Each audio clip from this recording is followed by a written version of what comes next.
Our local forecast, Cedric Haynes, has been looking at the radar, and certainly a week of change. It is a week of change. Right now, it's good news because we're thawing out, but then that change, rain on the way, Cedric? You could say that. A little bit of rain, maybe a lot of rain in a lot of spots, actually, which is not going to be good news. One of the reasons, because we've got that frozen solid ground, so that's not great for runoff. But let's dive into things here. Let's talk about the good news first.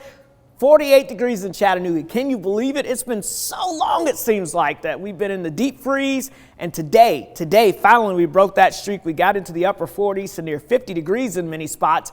And notice the wind chill really not that bad as well. How about our friends in Dalton right now sitting at 50 degrees? But let's go over to Jackson County in northeast Alabama. It's 52 degrees currently in Scottsboro, 50 degrees in Fort Payne as well. Look at this, even on the plateau there up towards Altamont, we're at 41 degrees, 43 degrees in Dayton, 41 in Athens. So yeah, I'll tell you what, everybody well above freezing, and these temperatures are some 10 to 20 degrees above where they were yesterday at this time. So you can tell there is a big warm up underway, and we're getting to enjoy some of that warmer weather. All right, let me walk you through the forecast here for the rest of your Monday evening, because temperatures will drop off, but notice they're not going to drop like a rock, I guess you could say, out there. We're looking at temperatures going from the mid 40s down into the upper 30s to near 40 degrees. And overnight tonight, we'll kind of hover into those mid to upper 30s, primarily because we're going to have those clouds moving in. And of course, as we like to say, those clouds kind of act like a blanket to help keep the temperature up, keep the atmosphere a little warmer, just like when you put that extra blanket on the bed at night as well. So tonight we'll go with overnight lows dropping down into the low to mid 30s. But the key to this is,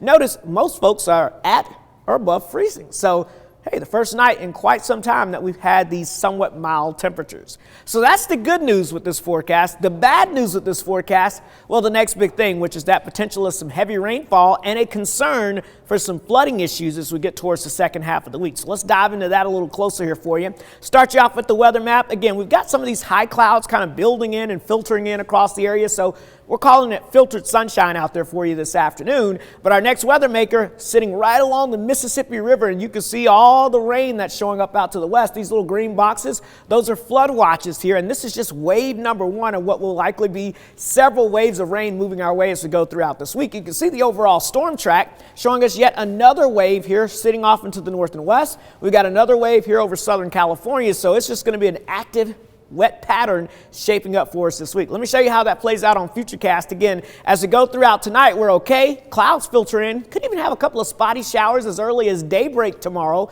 and a few off and on passing showers through your Tuesday. But the bigger rain arrives as we go into your Wednesday. That's when we can start to see some pockets of moderate to heavy rain. So that next wave of rain on Wednesday afternoon and Wednesday evening, that's the first kind of heavy rain wave. But this front kind of slows down and stalls out across the area. So wave number two of heavy rainfall moves through on Thursday into Friday morning. Yeah, we're still talking rain. We may get a little bit of a break Friday night. Look at this, just in time for the weekend on Saturday, more rainfall, some of that locally heavy. So if you add up all of those waves of rain at one time, over 2 to 4 inches of rainfall is likely across the Tennessee Valley, and that's going to be falling into a somewhat frozen ground. When you have that happens, it's hard to absorb that moisture, so instead of it just soaking in, it creates that potential of flooding. So that's what we're going to be watching. But as I mentioned, the good news is we're looking at warmer air building in with this system, so temperatures, look at this, guys. We're talking highs in the mid to upper 60s by the time we get towards the end of the week. Hard to believe after what we've just gone through, but again, those rain chances pretty high, especially Wednesday and Thursday, and then again on Saturday.